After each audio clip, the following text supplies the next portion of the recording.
اس situation میں کیا کیا جا سکتا ہے؟ دیکھیں جو سچویشن بن رہی ہے نا وہ پہلے 30 سیکنڈ سے 2 منٹس تک کا جو ریئیکشن ہوگا دیٹ وڈ بی ہیلپنگ. اگر اس کے بعد کا ہے تو سچویشن ڈفرینٹ ہے. ظاہری بات ہے ایک یہ ہے کہ آپ کی ہاف گاڑی تک پانی آ جاتا ہے, آپ اپنے حواس کو قابو میں رکھنے کے ایک لمبا سانس لیں اور کوشش کریں کہ سائڈ ونڈو سے نکلیں, جمپ کریں. یعنی ہر سینیریو میں سچویشن یہی ہے کہ آپ کو اس سے آؤٹ ہونا ہے. اگر وہ الٹ جاتی ہے تھوڑا سا زیادہ مشکل ہو جاتا ہے. ایک کچھ گاڑیوں کا میں دیکھ رہی تھی کہ جو پچھلی سیٹ ہے اس میں ایک بٹن سا لگا ہوتا ہے, اس سے کر کے آپ ڈگی کے اندر, یعنی جو ہماری کچھ گاڑیوں میں تو یہاں نہیں ہوگا لیکن ایسی بھی گاڑیاں ہیں, تو وہ کیا کرتے ہیں کہ وہاں سے وہ سیٹ ڈاؤن کرتے ہیں اور پچھلی گاڑی کی یعنی ڈگی سے جا کے ادھر سے اوپن کر کے وہاں سے جمپ کرتے ہیں.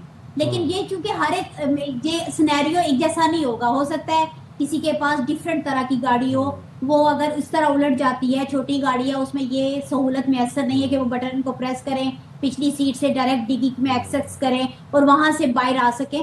تو پھر یہ ایک طرح کے سینیریو ہے نہیں, اس لیے ایک طرح کی سجیشن ہو نہیں سکتی.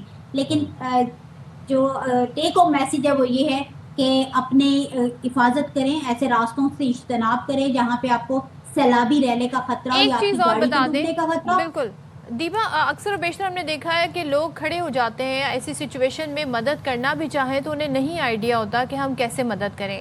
کیا آپ لوگوں کو سجیسٹ کریں گی کہ وہ سچویشن میں مدد کریں؟ کسی کی گاڑی اگر پانی میں اس طرح بہتی جا رہی ہے یا ایسی جگہ سٹک ہوئی ہوئی ہے, یا پھر وہ صرف ریسکیو اہلکاروں کا ہی ویٹ کریں؟ دیکھیں سب سے پہلی چیز ہے کہ جو پبلک کر سکتی ہے وہ ایمرجنسی سروس کو کال کر سکتی ہے. خود وہ وہاں پہ کھڑے ہو کے تھرو ٹو کر سکتے ہیں. اگر ان کے پاس رسا ہے, کوئی لکڑی ہے, کوئی ایسی چیز ہے جو وہاں وہ پھینک سکتے ہیں. خود ایسی چیز کا حصہ بن جانا, اف یو ڈونٹ نو کہ سوئمنگ کیسے کرتے ہیں, اور سوئمنگ بھی ڈفرینٹ ہے. اگر سوئمنگ ٹیکنیک پہ بھی آ جائیں تو وہ کھڑے پانی میں ڈفرینٹ ہے اور بہتے ہوئے پانی میں ڈفرینٹ ہے. اس لیے یہ سجیسٹ کر کے ہم اگر 4 لوگ اس کا حصہ بنے ہوئے 2-3 اور کو ہم بیچ میں ڈال دیتے وہ غلط ہے. ہاں اگر آپ کو بہت اچھی سوئمنگ ڈائیونگ آتی ہے اور آپ کو بہتے پانی کے ساتھ آتی ہے تو وہ ہیلپ کے لیے جا سکتے ہیں. لیکن وہ بھی کیا کریں گے کہ جو بندہ پانی کے اندر ہوتا ہے وہ پینک ہوتا ہے, وہ جو تیراک ہوتا ہے اس کو بھی کھینچ کے پانی میں ڈبو دیتا ہے. یہ بہت سے واقعات اس طرح کے ہوتے ہیں. تو اس لیے اگر آپ کے پاس رسا ہے, آپ کے پاس ٹائر ہے جس کے ساتھ رسے کے ساتھ باندھ کے آپ پھینک سکتے ہیں, تو پھر مختلف ٹیکنیکس ہیں کہ آپ یوز کر سکتے ہیں. تو اگر تو وہ پکنک پوائنٹ ہے تو ظاہری بات ہے ہم کوشش کرتے ہیں, پنجاب پورے میں ہماری جو ٹیمز ہیں وہ پہلے سے مختلف جگہوں پہ بھی ہوتی ہیں. ڈیمز کے ایریے میں ڈیمز کے جو مینجمنٹ ہوتی ہے انہوں نے بھی لوگ رکھے ہوتے ہیں مختلف جگہوں پہ جو کہ ایسی بوٹس اور کچھ چیزیں اویلیبل کر سکیں. لیکن بعض دفعہ ایسی جگہوں پہ بھی ہم سٹک ہو جاتے ہیں جیسے نالاز وغیرہ ہیں, وہ روٹین میں تو غلطی کی وجہ سے ہوتا ہے نا, کہ یعنی آپ کا ٹائر سلپ ہوا یا آپ نے پانی کی وجہ سے اندازہ نہ لگا سکے کہ اس طرف گاڑی کو موڑنا ہے اور وہ جا کے نالا میں گاڑی چلی گئی, اور اس کے بعد وہاں پہ بہت تیز فلو ہے پانی کا, تو آپ کیسے کیا کرنا ہے. تو لائف جیکٹ اگر آپ کے پاس ہے, آپ کے پاس کوئی ٹائر ٹیوب وغیرہ اس طرح کا رسا ہے, تو پھر آپ فوراً سے ایکشن لے سکتے ہیں. ادروائز آپ ایمرجنسی سروس کو کال کریں اور ان کی مدد کریں. بہت شکریہ دیبا شہناز صاحبہ, بڑے اچھے سے آپ نے بریک ڈاؤن کیا, ہائی لائٹ تمام تر احتیاطی تدابیر.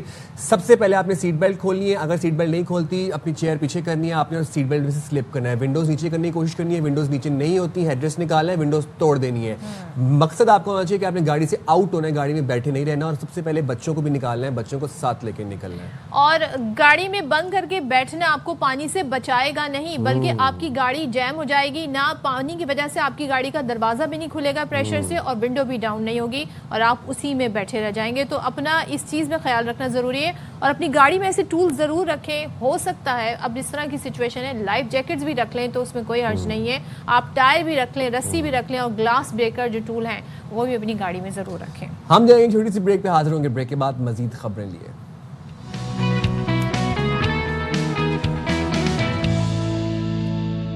ویلکم بیک, اور یہاں پر آپ کے ساتھ ایک اپڈیٹ شیئر کر لیتے ہیں. نائب وزیر اعظم اسحاق ڈار نے پاک امریکہ تجارتی معاہدے کا خیر مقدم کیا ہے. کہتے ہیں الحمدللہ پاکستان اور امریکہ کا تجارتی معاہدہ طے ہو گیا ہے. آپ کو بتا رہے ہیں نائب وزیر اعظم اور وزیر خارجہ اسحاق ڈار نے پاک امریکہ تجارتی معاہدے کا خیر مقدم کیا ہے, اور وہ یہ کہتے ہیں کہ الحمدللہ پاکستان اور امریکہ کا تجارتی معاہدہ طے ہو گیا.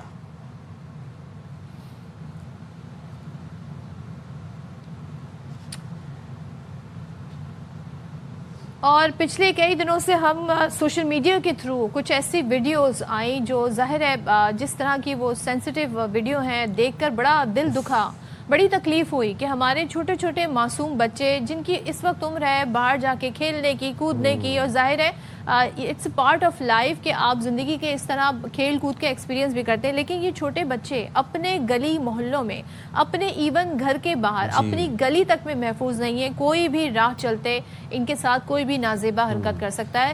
یہ تو کہتے ہیں نا thanks to the C C T V camera کہ یہ فوٹیجز ہمیں مل گئی اور اس فوٹیجز کی مدد سے یہ لوگ ٹریس بھی ہو گئے. تو پچھلے دنوں خاص طور پہ ہم نے دیکھا ملتان میں یہ واقعہ پیش آیا، پھر قصور میں یہ واقعہ پیش آیا. بالخصوص ان دونوں واقعات میں ہمیں بچیاں اس میں نظر آئی جن کے ساتھ یہ نازیبا افسوسناک حرکت کی گئی.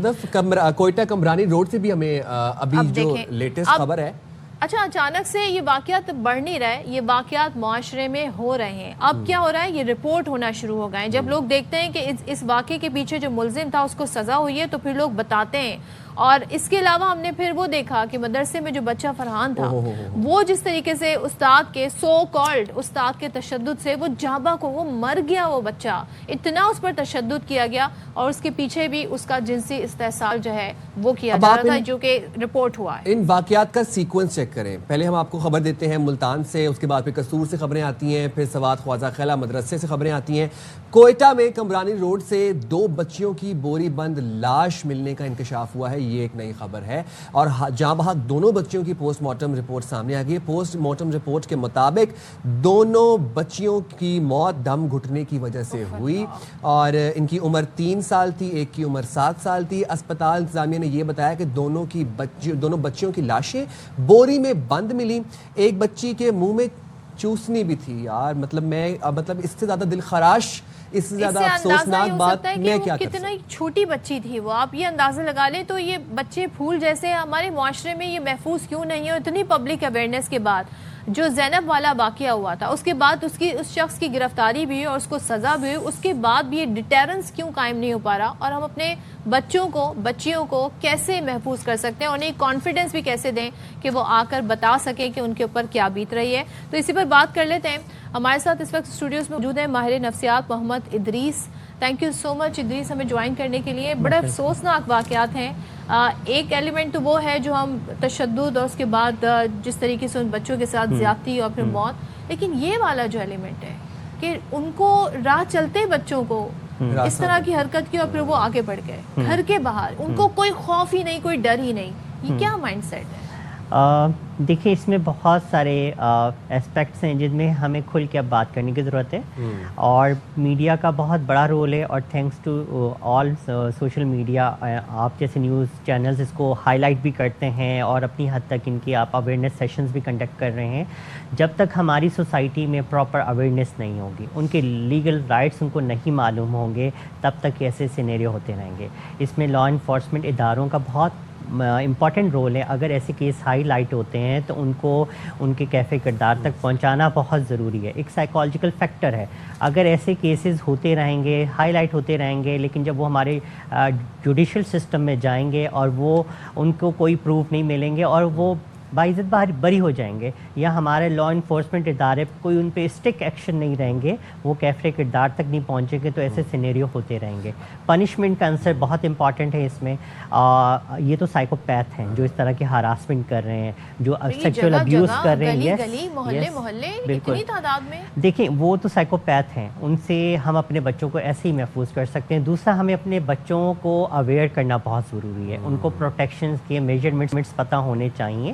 ہمارے بچوں کو ہم ان کو سائیکو ایجوکیٹ کریں، ہم ان کو اویئرنیس دیں، ہم ان کو پروٹیکشن شیلڈ پرووائڈ کریں. اس میں کمیونٹی کا بہت بڑا امپورٹنٹ رول ہے. پیرنٹس ہر جگہ نہیں ہوتے، ٹھیک ہے، ان کی کیئر ٹیچرس پہ بہت بڑی ذمہ داری ہے. دوسرا مدرسے کی بات کر رہے ہیں، اسکولز میں ہر دوسرے روز ہائی لائٹ ہوتا ہے. ہمارے پاس بہت سارے بچے رپورٹ ہوتے ہیں جو ہمارے پاس کلینکس میں ہاسپٹل میں آ رہے ہیں. فزیکل ابیوز بہت ہو رہا ہے. بہت اچھے اسکولز میں نام نہیں لینا چاہوں گا اس وقت، جہاں پہ بہت بیڈلی برے طریقے سے فزیکل ابیوز کیا جا رہا ہے. ہائی لائٹ بھی ہوتا ہے، کیسز رپورٹ ہوتے ہیں، پولیس تک پہنچتی ہے تو پولیس جو ہے وہ کیونکہ فرنچائزیز ہیں اسکولوں کی، ان کی بہت ایکسیز ہوتی ہیں تو وہ معاملے کو دبا دیا جاتا ہے. مینٹل ابیوز کی تو ہم خیر بات ہی نہیں کرتے اس معاشرے کے اندر جو بچوں کو ایکسیپٹ ہی نہیں کیا جا رہا ہے. اچھا آپ ادریس ماہر نفسیات ہیں، آپ کیا سمجھتے ہیں کہ بچوں اور بچوں کے پیرنٹس کو خاص طور پر کس طریقے سے کیا ٹیکنیک سے کہ ان کو کنڈیشن کیا جائے اس طرح کے واقعات سے بچنے کے لیے. اب جو واقعات ہمارے سامنے آ رہے ہیں وہاں پر ہم دیکھیں چھوٹی چھوٹی بچیاں سائیکل چلانے والی, ابھی آپ کو میں نے خبر پڑھ کے سنائی اس میں بچی کے منہ میں چوسنی تھی, مطلب چھوٹے چھوٹے بچے, ان کو ہم سائیکو اویئرنیس یا تھراپیز اس طرح سے مطلب نہیں بتا سکتے. سادہ ٹیکنیکس کیا ہیں؟ سادہ ٹیکنیک اگر ہم گھروں میں بات کریں, والدین بچوں کو خود پروٹیکٹ کریں, اپنی نظر کے سامنے رکھیں, جس اسکول میں بھیج رہے ہیں اس اسکول کو مانیٹر کریں,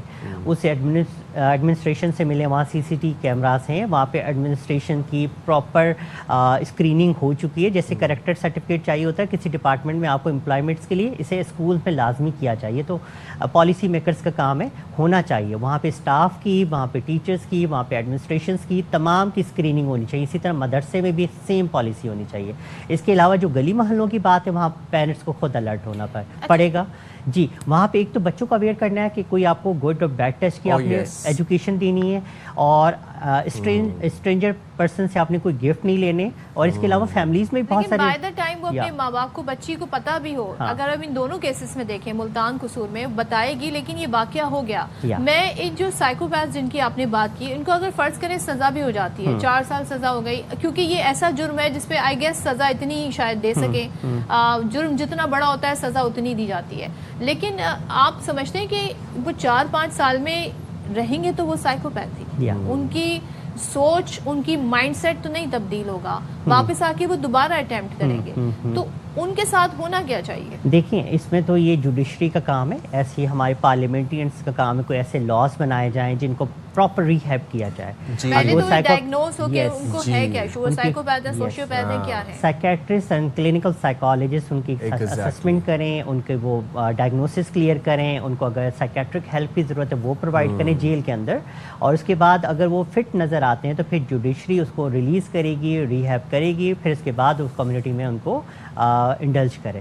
میں نے کچھ ڈاکیومنٹس بھی دیکھی جو اکثر ویسٹرن کنٹریز میں ہوتی ہیں, وہ یہ بتاتے ہیں جی سائیکوپیتھ جو ہوتے ہیں وہ ان کا مائنڈ سیٹ چینج نہیں ہو سکتا. اچھا کچھ ایسی پرسنالٹیز ہیں جیسے ہم یہاں پہ ان سینیریو میں بات کریں, اینٹی سوشل پرسنالٹیز کی بات کریں, ٹھیک ہے, وہ ٹھیک نہیں ہو سکتے, وہ لا کو وائلیٹ کرتے ہیں, وہ دوسروں کو ہارم پہنچاتے ہیں. بہت ساری ایسی پرسنالٹیز ہوتی ہیں جو دوسروں کو سیکچولی ابیوز کر کے ان کو سیٹسفیکشن مل رہا ہوتا ہے. کچھ ایسی پرسنالٹیز ہوتی ہیں دوسروں کو نقصان پہنچا کے, ان کو اذیت دے کے ان کو سکون مل رہا ہوتا ہے. یہ آئیڈینٹیفائی ہونا ضروری ہے. ہم یہاں بات کریں اپنے بچوں کی پروٹیکشن کے حوالے سے, یہ تو باہر کی پالیسی میکنگس کی بات ہے. ہمیں اپنے بچوں کو پروٹیکٹ کرنا ہوگا, ہمیں اپنے بچوں کو اویئر کرنا ہوگا, ہمیں اپنے بچوں پہ کڑی نگرانی کرنی ہوگی. ہمیں اس موبائل کی ایکسیس ضرور دینی ہے لیکن اس پہ بھی ہم نے ان کو کنٹرول رکھنا ہوگا. پیرنٹس کو ایجوکیٹ ہونا ہوگا خود پہلے, ٹیکنالوجی سے اویئر ہونا ہوگا. WHO کی ڈیفینیشن کے مطابق ہر بچہ جو 18 سال سے کم عمر ہے وہ بچہ ہی کنسیڈر ہوگا, وہ چائلڈ اس میں آتا ہے. تمام دنیا کے یس وہ لاس میں آئے گا. اب آسٹریلیا میں بہت اچھا ایک لا پاس ہو گیا, 18 سال سے کم عمر بچے کو موبائل نہیں پرووائڈ کرتے, ٹھیک ہے. اور ہمارے یہاں پہ بچہ 10 سال کا ہوتا ہے, اس کے پاس موبائل ہوتا ہے, پھر وہ سائبر بلنگ ہوتی ہیں, بہت ساری چیزیں ہوتی ہیں. تو اس پہ بھی ہمیں نگاہ رکھنے کی ضرورت ہے, بچوں کو ایجوکیٹ کرنے کی ضرورت ہے, بچوں کی اویئر ہونے کی ضرورت ہے, بچے کن لوگوں سے مل رہے ہیں. اچھا یہاں پہ پیرنٹنگ کا رول اس لیے امپورٹنٹ کہ بچوں کے ساتھ انٹریکشن آپ کا بہت ضروری ہے. مدر اور فادر کی بچوں کے ساتھ فرینڈشپ ہونی چاہیے, ریپو بلڈ ہونی چاہیے. جب وہ شام میں گھر میں آئیں بچہ تو اس سے ایک اس کی روٹین ڈسکس کریں بہت ہی فرینڈلی وے میں. جہاں کہیں آپ کو لگے کہ بچہ ڈسٹرب ہو رہا ہے, شائے ہو رہا ہے, ڈرا ہوا ہے, سہما ہوا ہے, وہ رو رہا ہے باتوں میں, اس کے بیہیویئر چینج ہو رہے, اس کی نیل بائٹنگ بہت زیادہ کر رہا ہے, وہ اس کو نیند نہیں آ رہی. خاص طور پہ جو لڑکے ہیں, کیونکہ اگر لڑکا, ایک تو زیادہ تر لڑکوں کو یہ بولا جاتا ہے آپ نے رونا نہیں ہے, آپ تو لڑکا ہو, لڑکے روتے نہیں ہیں, تو ان کے وہ اپنے نہ ایکسپریس کر پاتے ہیں نہ وہ بتا پاتے ہیں کہ ان کے ساتھ کیا گزرے. جیسے سوات والا واقعہ تھا, سوات والا واقعہ, بچہ اس نے اپنے گھر جا کے بتایا تھا لیکن اسے واپس اسی مدرسے دوبارہ بھیجا گیا. دیکھیں ہم نے کہا نا ہم بیسک رائٹس ہی نہیں معلوم. اگر ہم لا پڑھتے ہیں تو اتنے اچھے ہمارے پارلیمنٹیرینس نے لاز بنائے ہیں. سندھ ایکٹ 2011 کا جس میں بچوں کے ایموشنل ابیوز, ان کے فزیکل ابیوز, سیکچول ابیوز پہ بہت اچھی ان کی وہ ساری ڈیٹیلز ہیں. اگر ان کو فزیکل ہارم کیا جائے گا تو اس کے کیا کنسیڈریشنز ہوں گے. لیکن ہمیں اویئرنیس نہیں ہے, اویئرنیس نہ ہونے کی وجہ سے ہم ایکشن نہیں لیتے ہیں. دیکھیں اگر ہمارے ملک میں اس طرح کے کیسز کے ہائی لائٹ ہوں اور ان مجرموں کو سزا ملے اور اس پہ اور سخت سزائیں دی جائیں. واقعی سزا ملے یس, اور پھر میڈیا اس کو ہائی لائٹ کرے کہ اس کو یہ سزا ملی ہو, 4 سال 10 سال یہ پنشمنٹ ملی ہے, تو دوسرا بندہ جو اس طرح کی پیتھولوجی میں ہے وہ ڈرے گا. سائیکوپیتھ جو ہے ان کو آپ باقاعدہ, اگر آپ نے ان کو پکڑا ہے, ان ملزمان کو پکڑا ہے, ان کا باقاعدہ آپ چیک اپ کروائیں, ان کو لیبل کریں اور پھر انہیں مانیٹر کریں ان کی حرکات و سکنات کو, تاکہ دیکھا جائے کہ وہ بعد میں اس ٹرینڈ یا اس طرح کے دوبارہ واقعات میں ملوث. اچھا, اس میں ایک چیز میں مینشن کروں گا, اس میں سوسائٹی کا بہت بڑا رول ہے, کمیونٹی ایفرٹ بہت ضروری ہے. اب ایک بچہ گلی میں کھیل رہا ہے, پارک میں کھیل رہا ہے, ہر جگہ پیرنٹس نہیں ہیں, اس کے سب نے as a community make sure کرنا ہے کہ سب کے بچے محفوظ رہیں. بہت شکریہ ماہر نفسیات ڈاکٹر ادریس ہمارے ساتھ موجود تھے. اور کمیونیکیشن از دا کی, آپ نے اپنے بچوں کے ساتھ کمیونیکیشن اسٹرانگ کرنی ہے. اپنے بچوں کو پلیز بتائیں گڈ ٹچ اور بیڈ ٹچ کیا ہے. سارے واقعات میڈیا پہ رپورٹ نہیں ہوتے, سی سی ٹی وی ویڈیو سب میں سامنے نہیں آتی. کافی واقعات ایسے نہ صرف اپنے بچوں کا خیال کریں بلکہ دوسرے بچے کے ساتھ بھی اگر آپ ایسا ہوتا دیکھیں تو فوری طور پر اس کو بھی آپ رپورٹ کریں. اچھا جی, اب یہاں پر ایک اپڈیٹ شامل کر لیتے ہیں پروگرام میں. اینٹی کرپشن کے پی نے کارروائی کر کے محکمہ صحت کے سینئر افسر کو رشوت لیتے رنگے ہاتھوں گرفتار کر لیا. اور مشیر وزیر اعلیٰ مصدق عباسی کو محکمہ صحت کے افسر کے خلاف رشوت کی شکایت موصول ہوئی تھی. مشیر اینٹی کرپشن مصدق عباسی نے فوری کارروائی کا حکم دیا. محکمہ صحت کے ڈپٹی ڈائریکٹر انٹرنل آڈٹ ظاہر شاہ کو 10 لاکھ رشوت لیتے ہوئے گرفتار کیا گیا. مجسٹریٹ کی موجودگی میں ظاہر شاہ کو رنگے ہاتھوں گرفتار کر کے رقم برآمد کی گئی اور گرفتار ملزم ظاہر شاہ کو اسپیشل انویسٹیگیشن ونگ کے حوالے کر دیا گیا. شکایت کنندہ کے مطابق آڈٹ اعتراضات ختم کرانے کے لیے 20 لاکھ روپے رشوت طلب کی گئی. ایک اور اپڈیٹ شامل کر لیتے ہیں. وزیر اعلیٰ علی امین گنڈاپور اور اپوزیشن لیڈر کے پی کی ملاقات بے نتیجہ ختم ہو گئی. وزیر اعلیٰ نے اپوزیشن لیڈر سے سینٹ انتخاب میں امیدوار دستبردار کرانے کی درخواست کی تھی. تو ظفر اقبال ہمارے نمائندے ساتھ ہیں, وہ ڈیٹیل بتائیں گے. بتائیے ظفر. آج سینٹ انتخابات سے قبل وزیر اعلیٰ کے پی علی امین گنڈاپور نے اسمبلی سیکریٹریٹ میں وہ اپوزیشن لیڈر ڈاکٹر عباد اللہ سے ان کے چیمبر میں ملاقات کی. اس ملاقات میں وزیر اعلیٰ خیبر پختونخوا علی امین نے اپوزیشن لیڈر سے درخواست کی کہ وہ اپوزیشن کے جو امیدوار ہیں انہیں دستبردار کرا, تاکہ یہ جو انتخابات ہیں یہ بلا مقابلہ اور عفان و تسلیم سے ہو سکے. جس پر اپوزیشن لیڈر نے ان سے معذرت کی اور ان کو جواب دیا کہ اپوزیشن جو ہے وہ اس نشست پر حکومت کا مقابلہ کرے گی, جس کے لیے وہ حکمت عملی ترتیب دے رہی ہے. جبکہ اس سینٹ انتخابات میں تاحال 5 امیدوار جو ہے وہ میدان میں ہیں, جن میں مسلم لیگ نون کی صوبیہ شاہد, پاکستان تحریک انصاف کی مشال یوسف زئی, اس کے علاوہ JUI کی ایک امیدوار ہے اور 2 آزاد امیدوار ہے. اس سلسلے میں ابھی ہماری بات ہوئی تو مسلم لیگ نون اپنی حکمت عملی جو ہے وہ تبدیل کرنے جا رہی ہے. ابھی پولنگ سے قبل ہی انہوں نے اپنی امیدوار جو رکن کیسی اسمبلی ہے صوبیہ شاہد, اس کو دستبردار کرنے کا فیصلہ کیا ہے اور اس کی طرح مہتاب ظفر نون لیگ کی باضابطہ امیدوار ہوں گی. اور ان کی کوشش ہے کہ JUI کی جو امیدوار ہے سیما, ان کو دستبردار کرایا جا سکے مہتاب ظفر کے مقابلے کے حق میں, جس کے بعد جو مقابلہ ہوگا وہ PTI کی مشال اعظم یوسف زئی اور مسلم لیگ نون کی مہتاب ظفر کے درمیان ہوگا. جبکہ ایک آزاد امیدوار. بہت شکریہ ظفر اقبال, آپ ہمیں اپڈیٹ کر رہے تھے.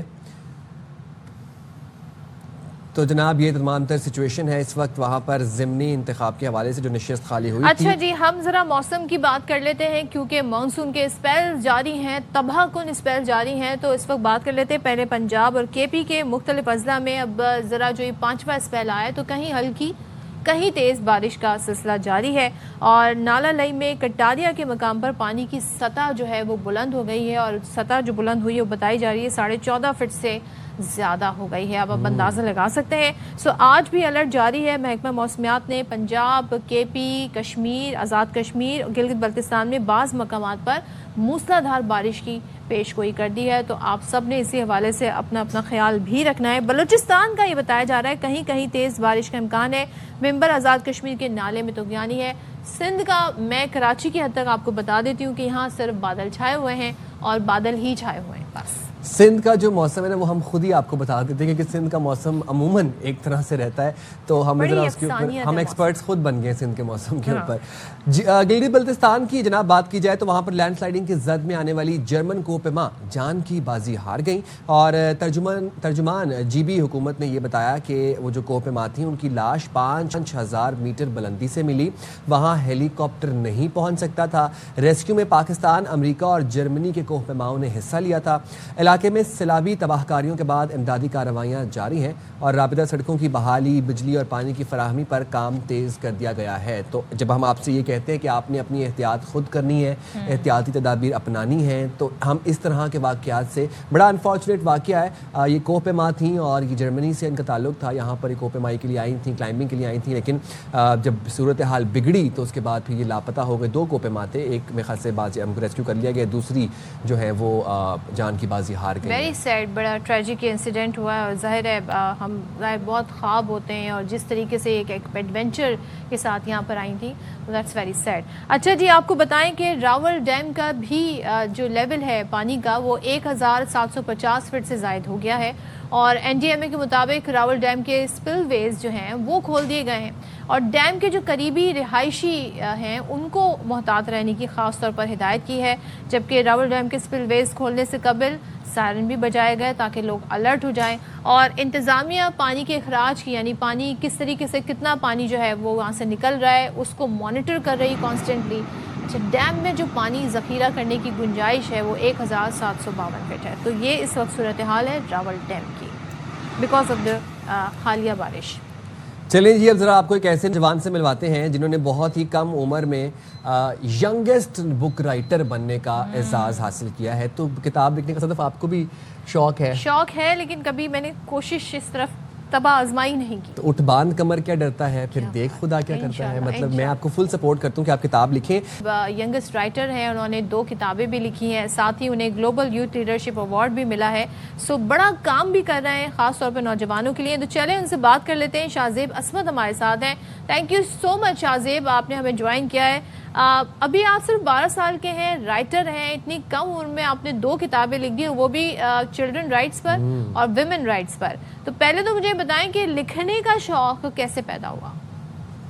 جی، کم عمری سے ہی 10 سال کی عمر میں مجھے بہت لکھنے کا شوق تھا، اور میں فکشنل سٹوریز لکھتا تھا. اس کے بعد میں نے اسکل کو اور ڈیولپ کیا، اور یہ اسکل اس حد تک ڈیولپ ہو گئی کہ میں کتابیں لکھنے میں ماہر ہو گیا. اور 12 سال کی عمر میں نے لکھنا سٹارٹ کی، جس کے بعد 1.5 سال کی محنت اور مشقت کے بعد آئی واز ایبل کہ میں 2 کتابیں لکھ سکوں. پہلی کتاب کا نام ڈائلیکٹک آف ڈسینٹ ہے، جبکہ دوسری کتاب کا نام دی وائسز وداؤٹ پرمیشن. اچھا، اپنی کتابوں کے بارے میں تھوڑا ذرا بتائیے ہمیں. ایک کتاب آپ نے ویمن رائٹس پر لکھی، ایک آپ نے ہیومن رائٹس پر لکھی. یہ کیا تھاٹ پروسیس تھا اس کے پیچھے؟ جی، ان دونوں کتابوں میں فرسٹ آف آل کہ ڈائلیکٹک آف ڈسینٹ میں انسانی حقوق اور اس کے علاوہ اختلاف رائے کے بارے میں نے بہت ایک کریشل ٹاپک ہے ہمارے پاکستان میں، اس کے بارے میں لکھا ہے کہ اختلاف دنیا کی ایک خوبصورت ترین عمل ہے. اختلاف بہت خوبصورت عمل ہے، جبکہ اختلاف انسان کو رستے دکھاتا ہے، نئی چیزیں ڈسکور کرنے کی طرف لے کے جاتا ہے. لیکن بدقسمتی سے ہمارے معاشرے میں اختلاف کو غلط وے پہ لے جایا جاتا ہے. لوگ گرجز رکھتے ہیں ایک دوسرے سے، اور اس کے علاوہ لوگ ایک دوسرے سے نفرت کرنے آ جاتے ہیں جب اختلاف کی بات آتی ہے. اس کے نہ صرف اس کے علاوہ میں نے جو جینڈر ایکوالٹی کے بارے میں لکھا کہ ہر جینڈر کے لوگوں کو برابر کے حقوق ملنے چاہیے، ان کے پاس بھی رائٹس ہونے چاہیے. اور شاہزیب، مجھے بڑی خوشی ہوئی یہ جان کے، کیونکہ اکثر بیشتر کہا جاتا ہے جی مردوں نے تو اتنے کارنامے انجام دیے، اتنی انوینشنز کی ہیں، خواتین نے کیا کیا ہے. آپ نے جو خواتین کے حقوق پر کتاب لکھی ہے اس میں آپ نے نامور خواتین کے ان کے کارناموں کے بارے میں لکھا ہے. تو ذرا یہ بتائیے گا کن خواتین کو آپ نے نامور خواتین قرار دیا ہے؟ دیکھیں، کتاب میں نے جو دوسری کتاب ہے وائسز وداؤٹ پرمیشن، اس میں کئی ایسی خواتین کے بارے میں لکھا جنہوں نے انسانی حقوق اور انسانیت کے لیے کام کیا، جن میں فرسٹ آف آل کہ فاطمہ جناح ہے، she is the mother of the nation. انہوں نے بہت محنت اور فنڈامنٹل محنت ہے ان کی پاکستان کی کریشن میں، اس لیے میں نے ان پہ پراپر ایک ڈیٹیلڈ ریسرچ اس میں لکھا کہ ہاؤ شی